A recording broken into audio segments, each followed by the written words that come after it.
Aujourd'hui, à la version express de La vie est belle, je reçois le dragon qui est bien plus qu'un dragon, Alexandre Taillefer. Si vous voulez voir l'intégrale, c'est disponible également sur cette même plateforme. Parlant de plateforme, cliquez sur étoile, j'aime, s'abonner, suivre, des petits commentaires, on aime ça. Bravo, bonne rencontre. Balado, épisode 32. Alexandre Taillefer. 3, 2, 1. La claque sa gueule que j'ai mangée, tant parce que j'ai annoncé à un moment donné me joindre au Parti libéral comme président de campagne, Théo, puis un paquet d'enjeux familiaux. Là, bon, naturellement, le départ de Thomas, puis j'ai eu des enjeux de santé. Mon nom est François Charon. Devant un verre de bulle, je rencontre des gens que j'aime et qui m'inspirent pour découvrir leur vraie couleur et ce qui les motive. Préparez-vous à du positif, car malgré les montagnes russes, l'objectif est de terminer ce podcast en disant « Ouais, la vie est belle ». Alexandre Taillefer, salut! Salut François. Hey, ça fait un bout qu'on essaie d'avoir notre date, nous autres, là. Écoute, je suis vraiment content d'être là aujourd'hui. Je suis très impressionné par ton studio, c'est incroyable, la qualité de l'équipement ici, là, ça me donne plein d'idées et plein d'envie. Ça, c'est mon côté pitoune. Puis quand tu as la chance de t'autoproduire, tu arrives devant le micro, tu dis « Il est beau », on l'achète. Hein? Quand même, il faut se gâter dans la vie. Tout à fait. Alors, le principe est simple, c'est ce balado est une excuse pour prendre de la boisson durant le jour en travaillant. C'est très agréable, je dois dire. Un mercredi après-midi, j'adhère à ça. Puis là, ma première question elle était un peu convenue. C'était arrivé comment, en Théo ou en Bixi? Puis finalement, monsieur est arrivé à pied. Fait que j'ai complètement manqué mon affaire. Je marche beaucoup. Ouais? Je dois faire 70 km. La moyenne, à peu près 10 km par jour.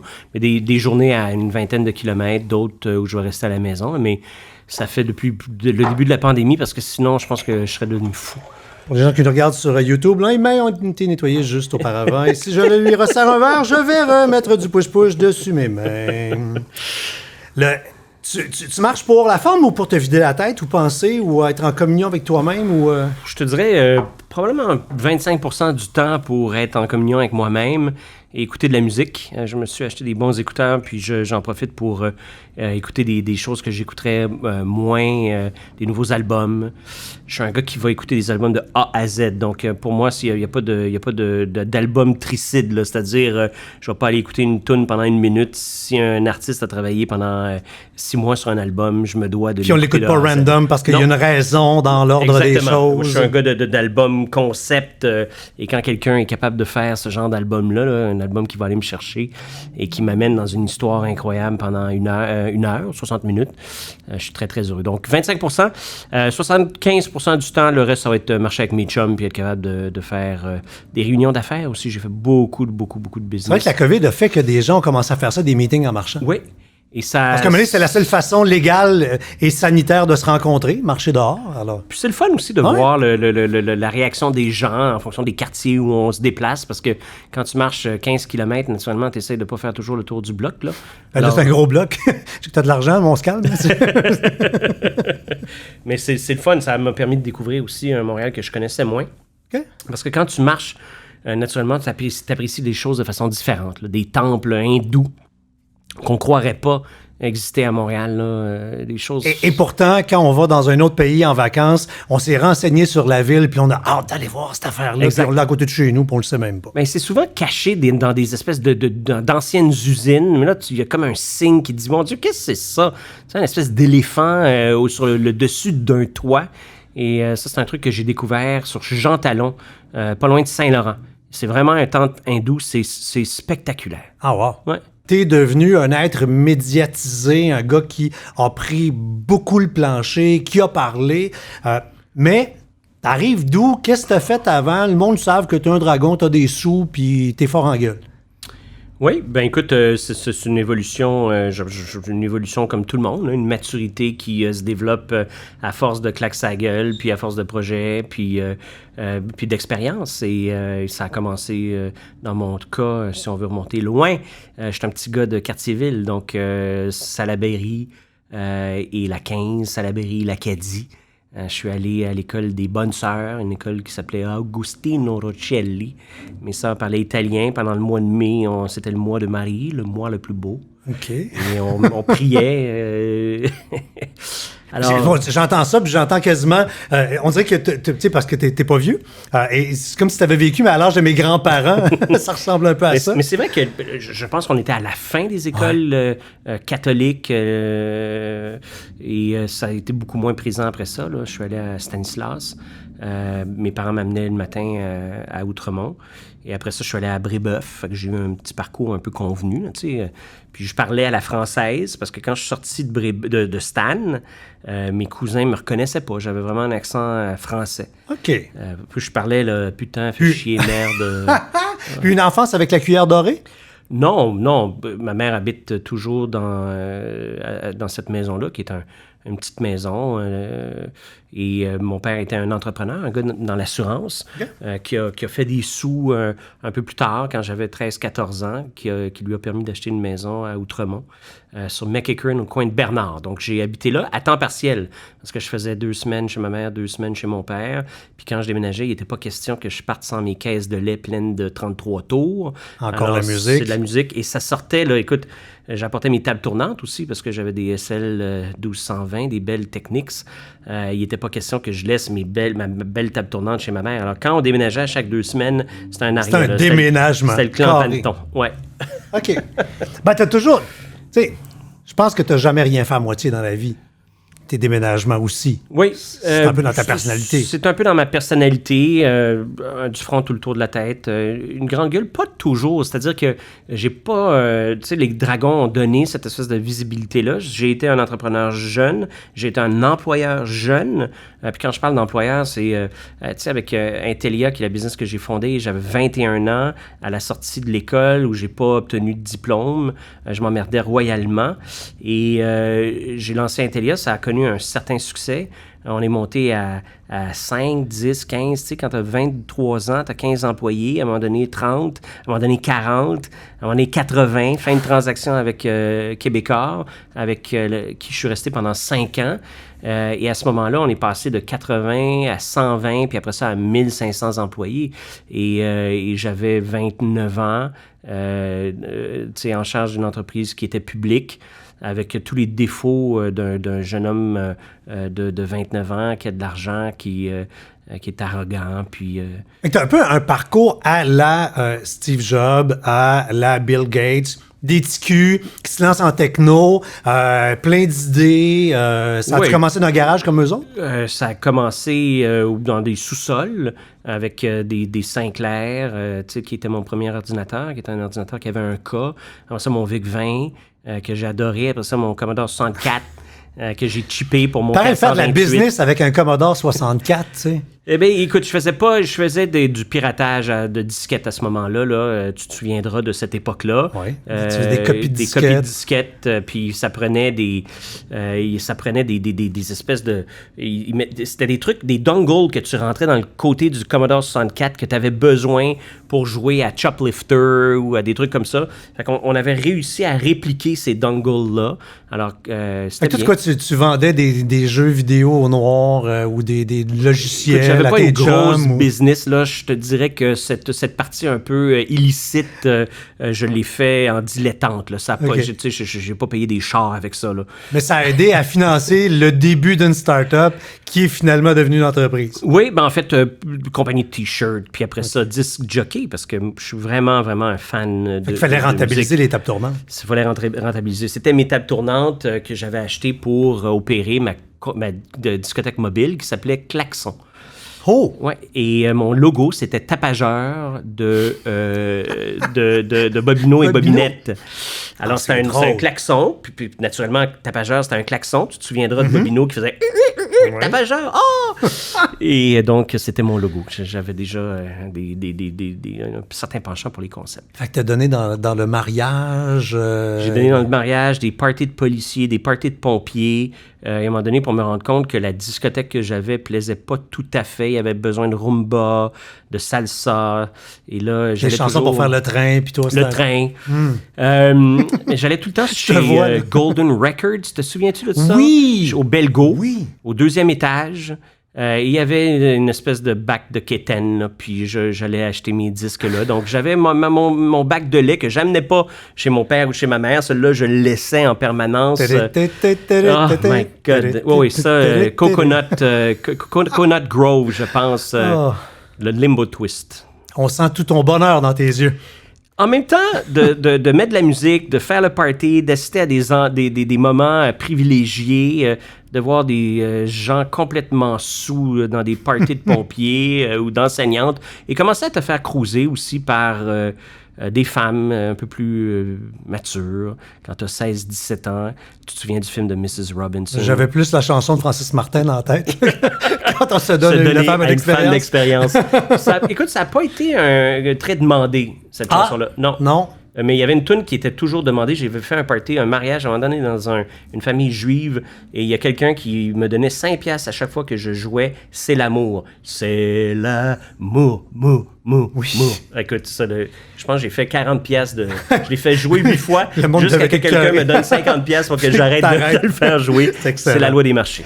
Qu'est-ce que ça fait dans la vie de se retrouver relativement jeune? T'avais quoi? Tu étais dans la trentaine. Genre mi-trentaine. T'as assez de sous pour dire, écoute, je pourrais plus travailler si je voulais. C'est sûr que ça nous amène à faire des choix qui sont différents. Comment tu vois la vie à ce moment-là? Ben, en fait, sérieusement, je pense qu'un entrepreneur, quand c'est dans ton ADN, quand c'est dans tes veines, là, tu vas être entrepreneur toute ta vie. C'est une maladie mentale. C'est une maladie mentale. C'est impossible. T'es un junkie. Fait que quand tu vois, tu dis, j'ai de l'argent pour plus travailler jusqu'à la fin de mes jours, mais c'est parce que c'est impensable. C'est impensable. Tu vas prendre ton argent, tu vas aller le mettre dans un nouveau projet auquel tu crois. Tu vas re-risquer ton cash. Là, tu vas aller te lancer dans les taxis en disant que tu vas aller te battre contre Uber, puis fuck it. Oh, pardon. Oh non, la c'est un balado, là. C'est ça. Mais on va se battre contre eux, puis on va arriver avec un modèle qui est différent, puis tu sais, à ce moment-là, j'ai lancé un fonds, Expand. On avait lancé un premier fonds. Puis dans le deuxième fonds d'Expand, on a mis beaucoup d'argent dans Théo. On a mis ce que très peu de gens vont faire dans un fonds, prendre le tiers de l'argent que les gens ont investi dans mon fonds. On l'a mis dans un seul projet parce qu'on avait la main dans le tordeur. Puis on pensait qu'on était en mesure d'aller faire des changements réglementaires pour que le modèle de Théo dont on avait besoin pour survivre allait éventuellement passer. Puis je me suis trompé.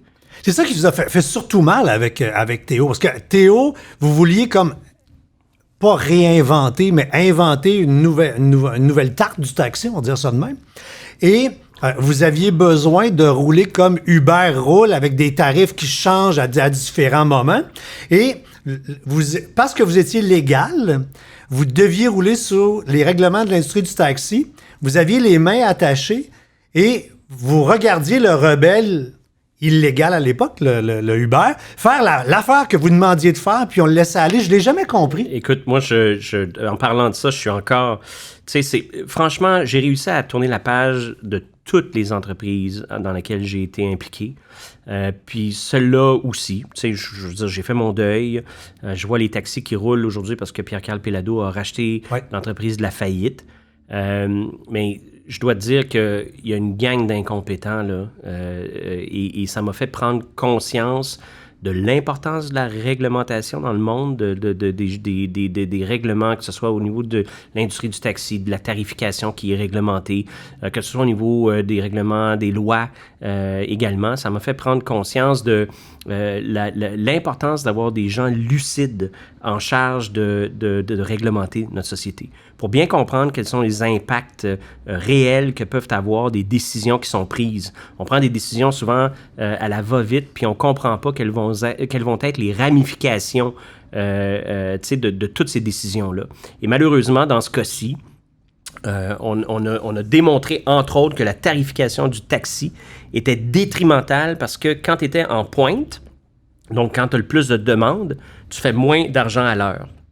Je t'explique ça en une minute. Oui, absolument. Le tarif de taxi, quand vous allez le prendre, c'est encore le cas, puis on a demandé un changement réglementaire il y a 4 ans, puis c'est pas encore en place. Tu as un tarif qui roule quand tu es à l'arrêt, puis tu as un tarif qui roule quand tu roules. Oui. Le tarif quand tu roules, à l'époque, c'était, je pense, 1,70$ du kilomètre, puis à l'arrêt, c'était 65 cents de la minute.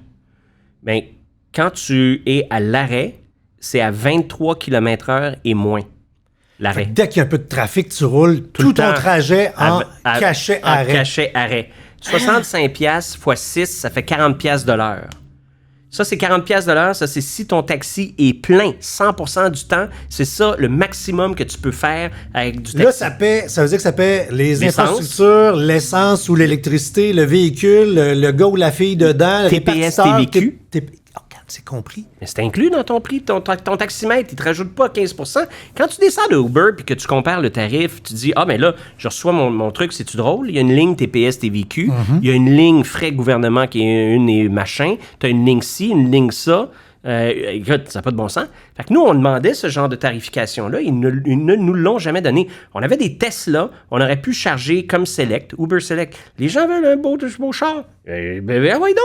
Ouais. Si on avait eu ça, Théo serait encore en vie aujourd'hui. Tu sais, j'ai pris 100% du blâme de cet échec-là. Il y a des choses que je n'ai pas fait. Mais une chose que je n'ai pas fait, c'est d'être le PDG de la business. Et ça a été une grande erreur. C'est la première fois que je rencontre quelqu'un qui a 100 de rouge. Moi, j'en ai beaucoup, là. Je suis comme à 96, là. Mais 100, je n'ai jamais rencontré quelqu'un encore qui est à 100 de rouge. Rouge, là, c'est dominance. Grand besoin d'être proactif, relever des défis, atteindre des objectifs. Pour vrai, l'assurance, la directivité. Ça, tu te lèves le matin, puis je dis, c'est que ça, là. C'est quoi mes défis aujourd'hui? Ta vie est un combat, là.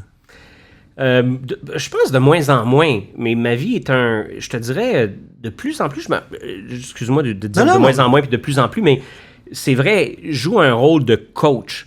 Je joue un rôle de coach auprès des PDG des entreprises ou des organismes dans lesquels je m'implique. Tu sais, je suis impliqué dans un paquet de business, puis je me rends compte que de passer une demi-heure par semaine avec mon ou ma PDG, de passer à travers ces enjeux, tout ça, puis de dire, bon, as-tu pensé à ça, etc., etc. Donc, je suis devenu aujourd'hui beaucoup plus un mentor qu'un gars qui va le faire. Ouais. Mais il y a des gens bien plus compétents que moi, bien plus rigoureux, qui ont des qualités en ressources humaines, qui ont des qualités en établir des priorités, puis de mettre en place une rigueur qui est essentielle pour le succès d'une business. Moi, je suis moins rigoureux, mais attention, quand je dis moins rigoureux, c'est-à-dire que mon horaire, je me lève à 5h, 6h, puis je travaille jusqu'à midi. Puis ça, c'est ça mon horaire. Après ça, je vais marcher. Après ça, je vais faire du vélo. Je vais essayer de faire autre chose.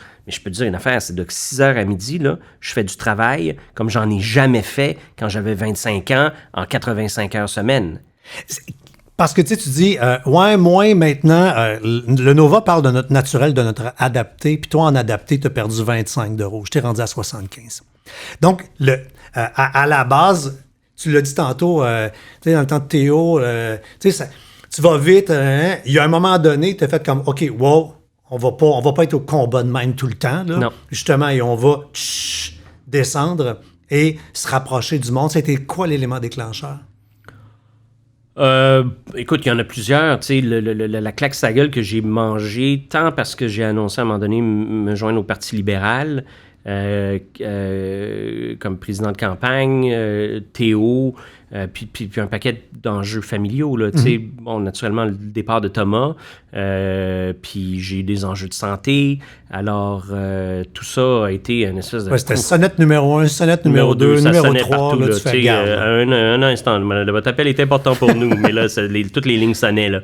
Alors, à un moment donné, il a fallu que je décroche.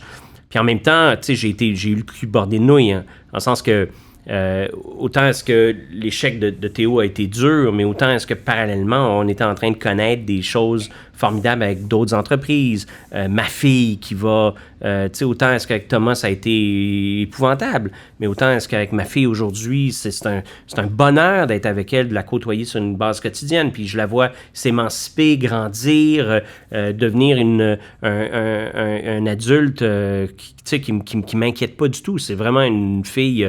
alors, je pense que Debbie et moi avons fait notre travail de parents.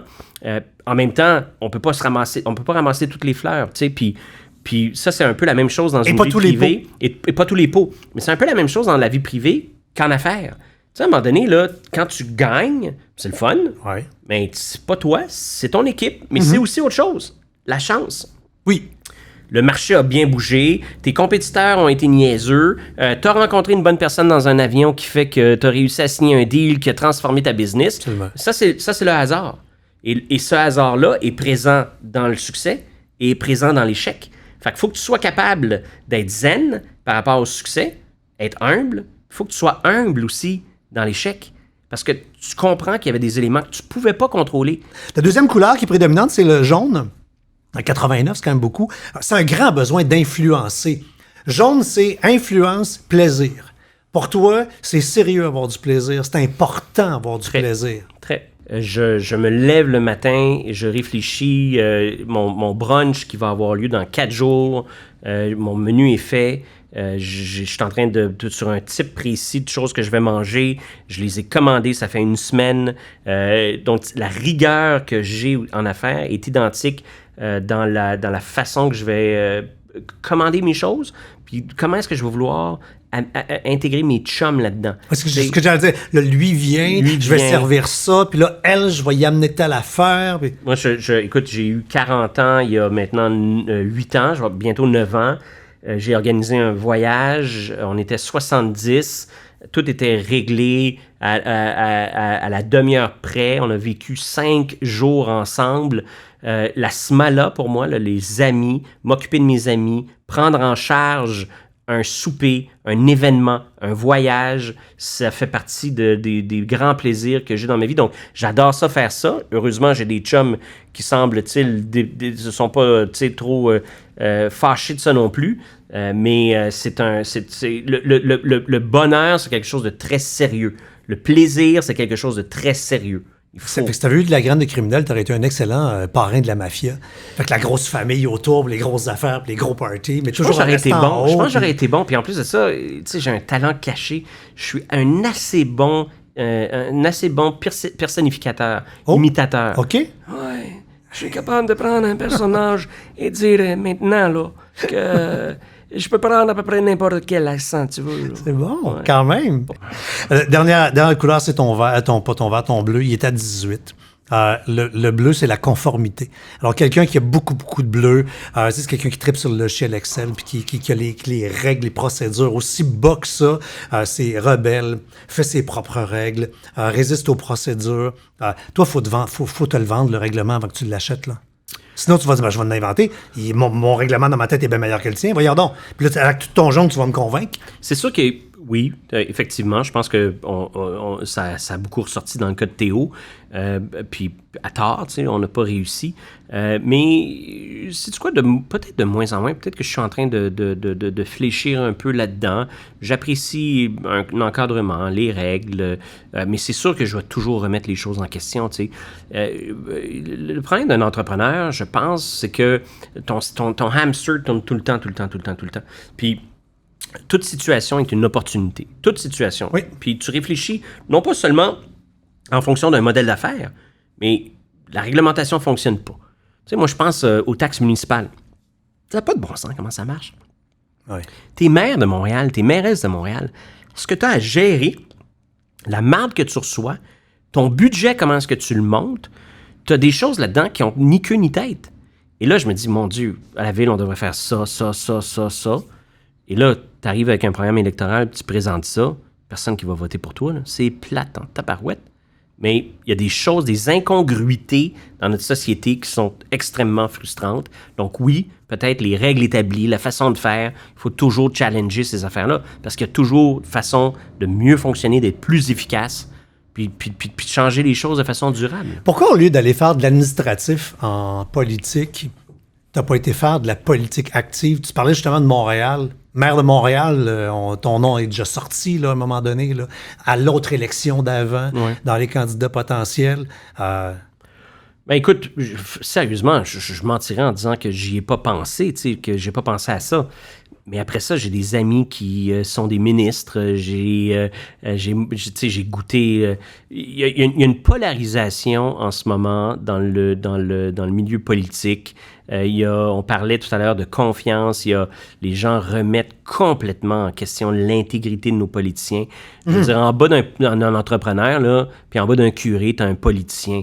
Voyons donc. Fait que t'es déjà bas, tu veux pas descendre plus bas. Ben, sais-tu quoi? J'ai 50 ans, j'ai connu toutes sortes de revers, et aujourd'hui, je vais essayer de peut-être profiter de la vie un peu, planifier mon party de 50 ans, parce que c'est dans un an et demi, puis je peux te dire une affaire, c'est que mes amis qui vont être là, puis j'ai insisté tout à l'heure sur l'importance de l'amitié, puis mais t'as pas idée, là, pour moi, c'est viscéral. Là, tout ce que tu veux, c'est que les frontières ouvrent pour que la destination que tu as en tête soit accessible. Oui, mais tu vois, le petit bleu, là, j'imagine, là, ça va être ouvert, les frontières. On va prendre un moyen de transport pour s'y rendre quand même. Nova sort nos motivations. Et est-ce que je me trompe, mais j'ai devant moi un grand idéaliste qui rêve d'un monde meilleur.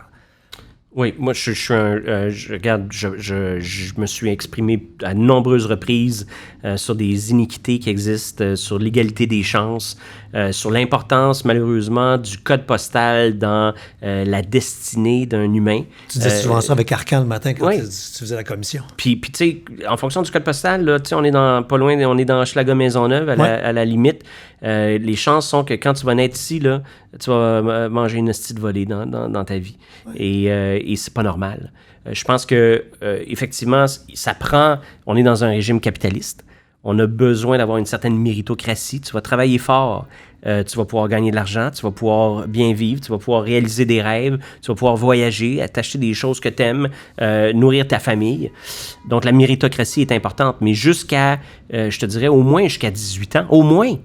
Est-ce qu'on peut s'assurer d'avoir un terreau qui est équitable, égal pour tout le monde? Puis on est très, très loin de ça. Les gens ne réalisent pas à quel point est-ce que tu pars avec 2 strikes dans la vie. Tu disais tantôt, tu t'embarques dans d'autres projets. C'est fascinant parce qu'il y a des business dans lesquels tu t'es impliqué et on en est moins conscient.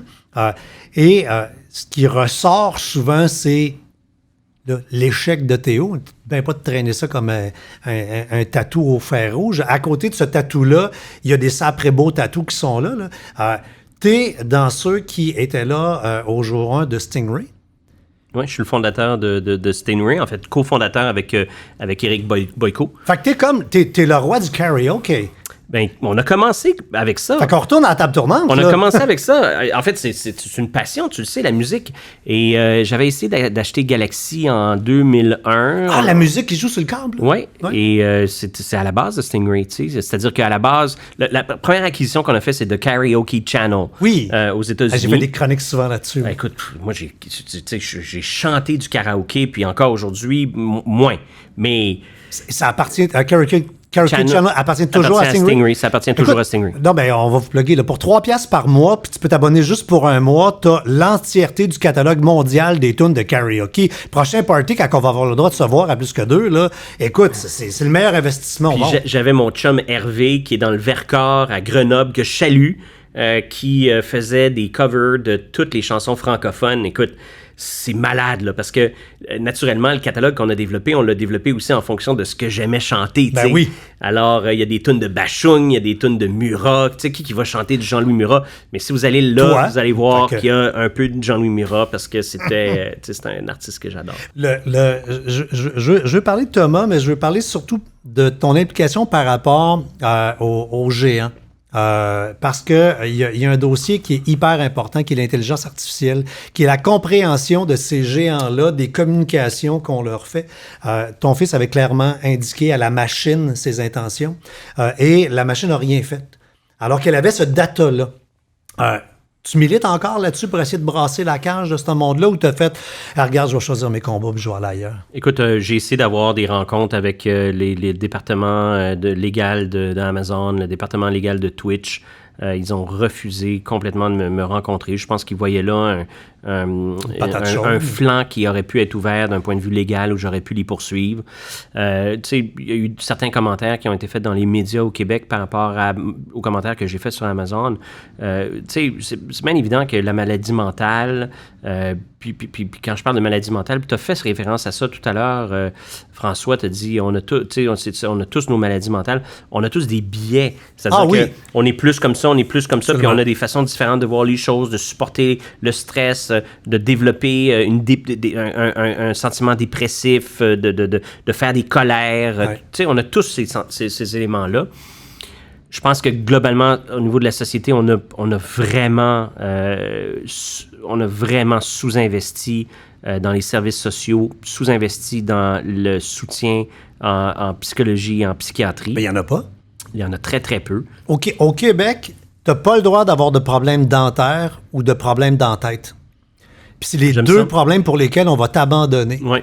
Fait que tu vas te retrouver dépressif, plus de dents. Puis hey, là, ça va-tu bien aller pour remonter à la côte? Mais de l'autre côté, on va changer des hanches. Puis on a un débat là, à avoir un moment donné. Là, ça n'a pas de sens. Si tu n'as pas d'argent, tes poux dans la tête, tu vas mourir avec. Absolument. Si tu as un petit peu de sous, tu vas être chanceux. Et tu vas rencontrer des professionnels extraordinaires que leur job, c'est soit de t'éguérir ou de t'aider à vivre avec tes poux dans la tête. C'est probablement le prochain grand combat de l'évolution du filet social québécois. Ouais. C'est quelque chose qui est de plus en plus à l'avant-scène. La pandémie, je pense, a accéléré les réflexions qu'on devrait avoir comme société par rapport à ça.